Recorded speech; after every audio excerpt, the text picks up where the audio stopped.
All right, welcome to an episode of the Love, Hope, Lyme podcast.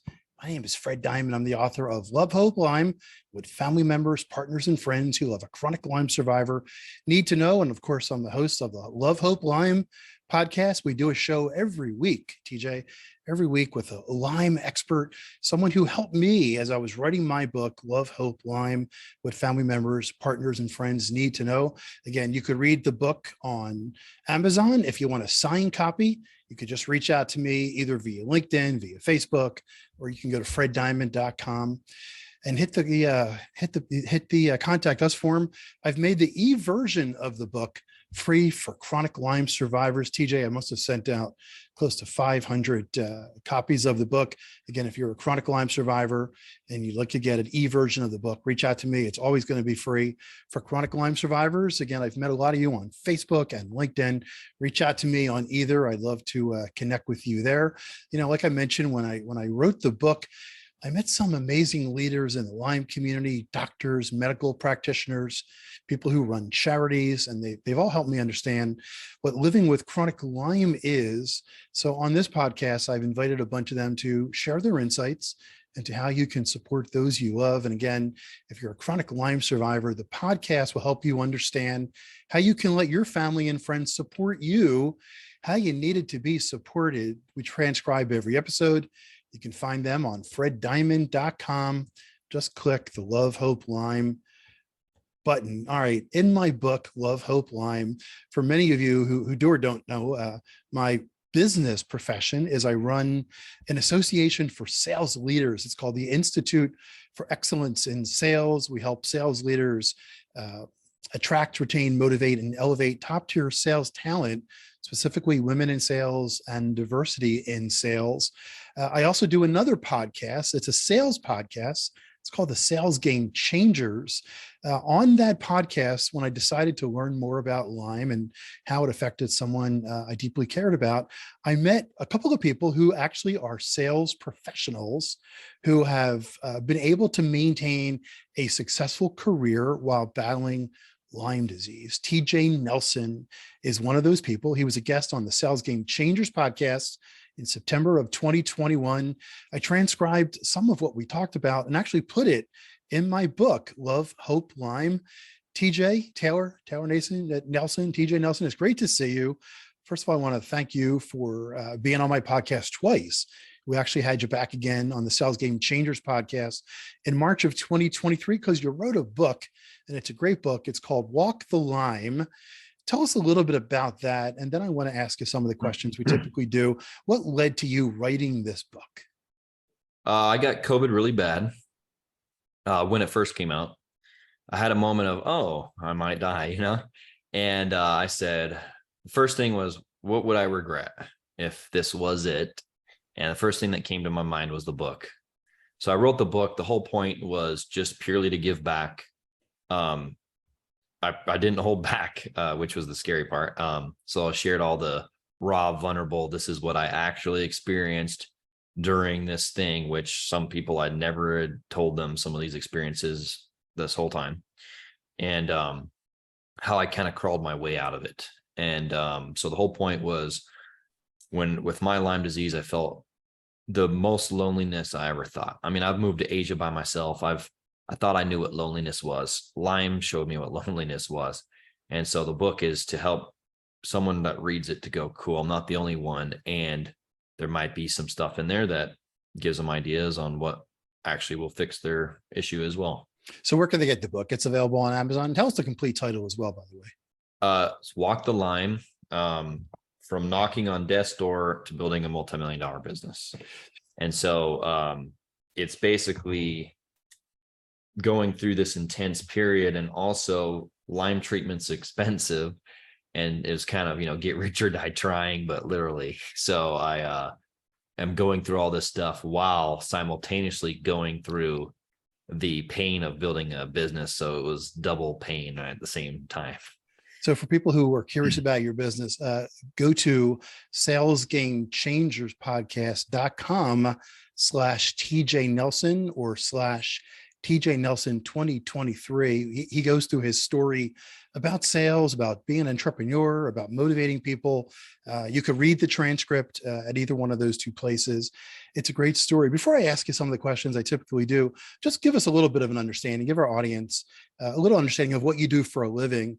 Like I mentioned, I've done over 650 episodes of the Sales Game Changers podcast.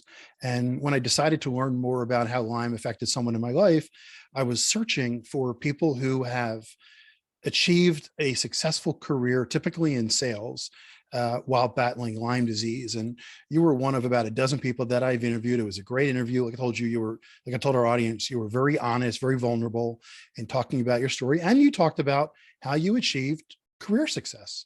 Some of the things that you did with or without having to deal with Lyme at that particular moment. So tell us a little bit about what you do, and then we'll get to some of the questions. Yeah, so I've sold solar for 8 years, had my own business for 4 years. And essentially we do solar panel systems primarily for residential homes. And our primary source of lead generation is door to door. So, that's not an easy thing to sell. Again, I've done over 650 episodes of the Sales Game Changers podcast. I've interviewed thousands of sales leaders, not just on the show, but through the Institute for Excellence in Sales at companies like Hilton, Amazon, Salesforce, companies that sell radio. You go door to door. You're in Vegas, you're in the hot sun. People slam the doors in your face. How have you been successful? Before we get to the question, I keep asking you questions before I get to the real questions, but how have you been? Just give us a little bit of a perspective on how have you been successful as a business owner, an entrepreneur, and as a sales professional, right? You have people who work for you. You have to show up every day, and you have this disease and the co-infections that most people listening to today's podcast know about, and they're struggling just to make it through the day, let alone running a business as well. What was the question? The question is, how have you done that in general? How have you survived and thrived? Ooh, there's a lot there, but in less than 45 seconds. Less than 45 seconds, it would be the depth of your commitment and accountability and leverage. Now, this is an extreme example, right? But it's just to illustrate a point. So like for someone that's having a hard time to knock 500 doors in a week, hey, if your mom was in the hospital and if you didn't knock 500 doors this week, she would die. Would you be able to? 100%. Every single person could. So what is going on in your life right now where knocking doors does not have that urgency, does not have that leverage, does not have that level of commitment?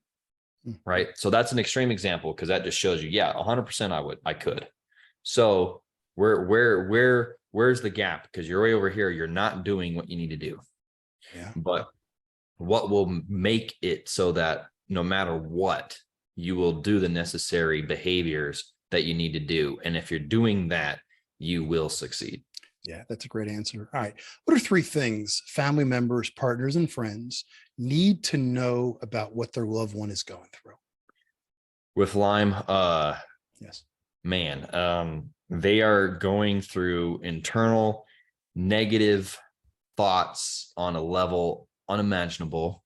They have fatigue. Everything is difficult. Even brushing your teeth can feel like running a marathon when you're that bad. There's a lot of people having depression, confusion. It's basically in hell, and they probably have not fully shared the level of hell because, a lot of people can't handle it. It's a burden. I mean, we walk down the street every day. If every time we saw a homeless person, we took on their pain, we wouldn't be able to survive. So, when a Lyme person's in pain all the time, they got to keep it to themselves. Otherwise it's too heavy and too dark. So a lot of times they're going to be in extremely dark places. Yeah. What shouldn't they be doing? Someone who's supporting a chronic Lyme survivor, what are some things that you've seen them do that, when you wish you could tell them, just don't be doing that? Oh, there's a cure. My friend knows a plant that'll cure you.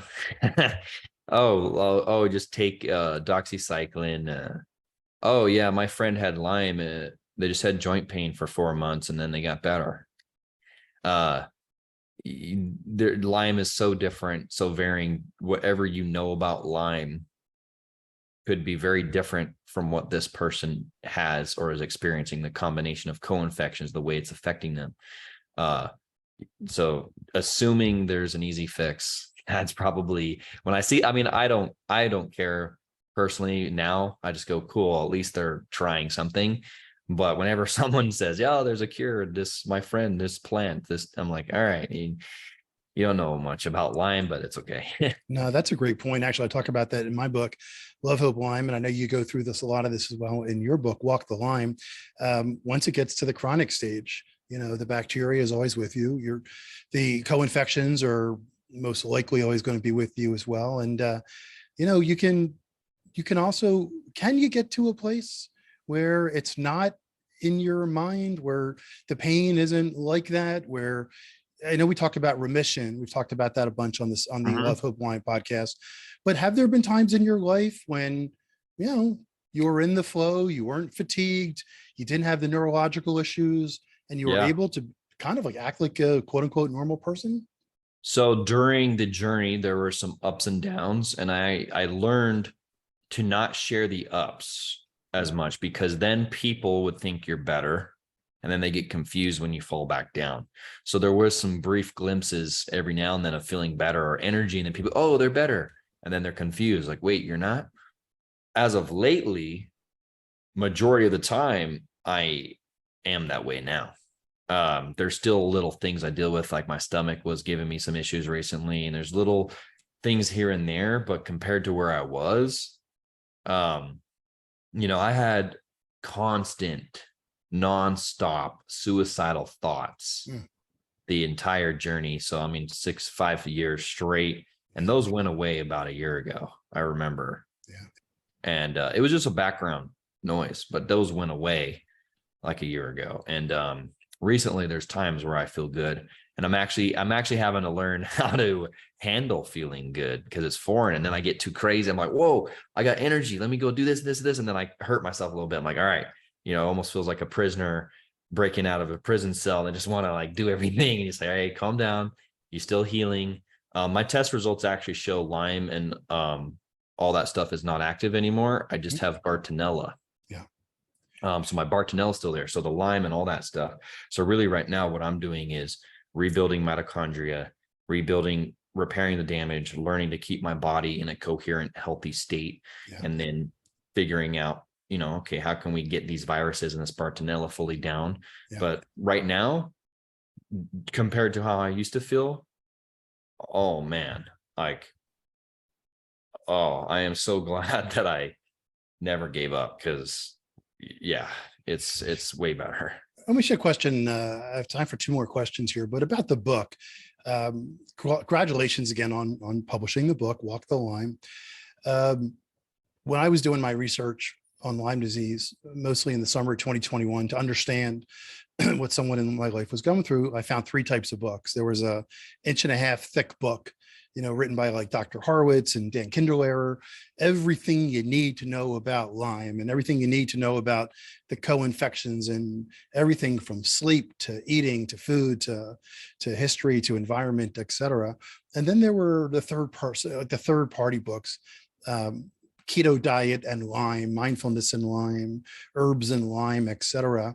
And my book, Love, Hope, Lyme, kind of falls into that category. And then there was the third category, the first person, my story. I called them my Battle with the Tick books. You wrote that. Has it helped you? Has it helped you? I know we talked about some of the value the book is bringing. People can now understand, but you personally was going through the process of writing a book. And the reason I'm asking this is I see people in a lot of the Facebook groups who are listening to today's podcast wondering the same question. Should I tell my story? And I tell them all, yes. Yeah, absolutely. It doesn't matter if one person's going to read it. Hopefully thousands will. Have you found it to be therapeutic, for lack of a better word? It was almost a processing of everything so I could give like the final handshake to Lyme. I was able to go through it all. I was able to put it out there, knowing other people are going to read it. Here's my honest journey. It was almost like closing the door on Lyme disease in a way, like, cool, I am now moving on from Lyme. And so when I go and record the audio version later this month, will it be difficult to relive all the pain and read my book yet once again? Yeah, I don't really want to reread it myself, but processing it, crystallizing, this is what actually happened, and not keeping it to myself. It's a freeing, healing thing. It's like, all right, I went through this terrible thing. Now I'm going to process it. I'm going to say, okay, cool, that's what I went through. And now other people know too. So yeah, it was 100% worth it. Very hard, but 100% worth it.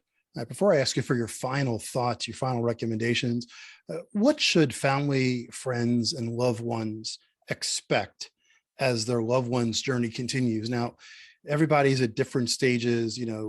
There's a lot you realize when you learn you have Lyme. A lot of people think that's oh, great, good, I know I have chronic Lyme, but then you realize all the things you need to do to even begin to think about treating it. What should the loved ones expect as their loved one's journey continues? As a loved one, dealing with someone that has Lyme, expect there's going to be a lot of mental anguish. There's going to be a lot of stuff that you're not going to understand. Probably, I mean, I look back and yeah, I did, Bartonellas in my brain. I'm doing some wild, crazy stuff that probably looked weird. I had some anger, a lot of anger. Bartonella gave me a lot of anger. And looking back, I was like, man, I had a lot of anger. So they might be doing a lot of stuff to push that might seem like they're pushing people away, and they're not. What I found was the most helpful was instead of someone having that almost like, oh no, that type of vibe, like, oh, I'm like, are you okay? And that kind of like, oh, I feel like I'm some weird damaged person.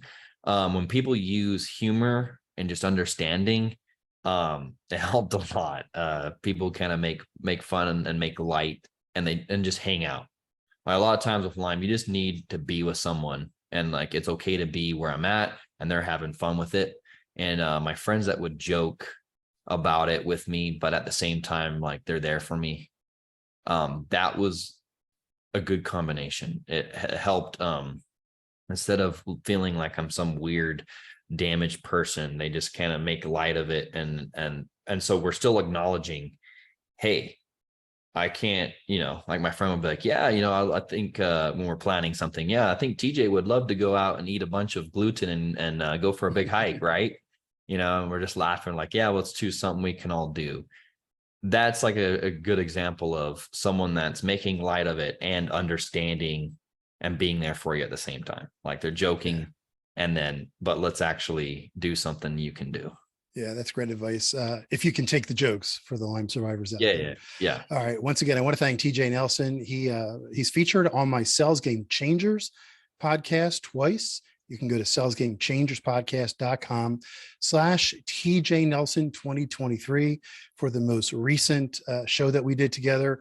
He also just came out with his book, Walk the Lyme. You could find him on Facebook and other places like that. TJ, I just want to acknowledge you again for publishing the book.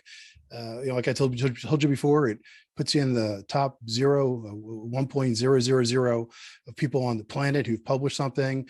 And it's going to be helpful, if it hasn't already, for a lot of people to, just empathize and just to hear your story. Again, like I mentioned, we featured you on the Sales Game Changers podcast because you've achieved while managing this disease. And it's very, very difficult for a lot of people to work any type of work.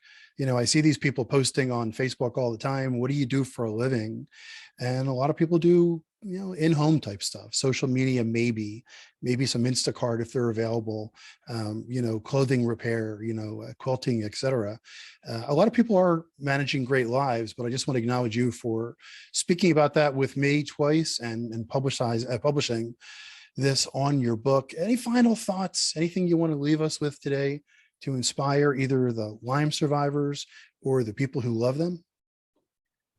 I would say it's very, okay. So this is when I say this, I know in that mindset, in that mind frame, it's going to be hard, but even though your brain if you're in a lot of brain fog and pain and you're hearing this, is not going to want to accept it. Even though when you're in that state, an hour feels like a year. If you just keep going, do not give up. Don't just accept a life of despair. Keep trying everything, keep moving forwards. If it doesn't work, then try something else. You learn something that didn't work. And if you just keep going, I promise it'll be worth it. I know when I say that, though, I know if back in the day I heard that, I'd be like, yeah, whatever. You know, there's two quotes that come to mind. One is, keep moving forward, from Disney. Yeah. And the other Churchill quote, if you're going through hell, keep going. Yeah. Especially if you have people listening to today who love you, care about you, and want to be there for you. Once again, I want to thank TJ Nelson, author of Walk the Lyme. My name is Fred Diamond. This is the Love, Hope, Lyme podcast.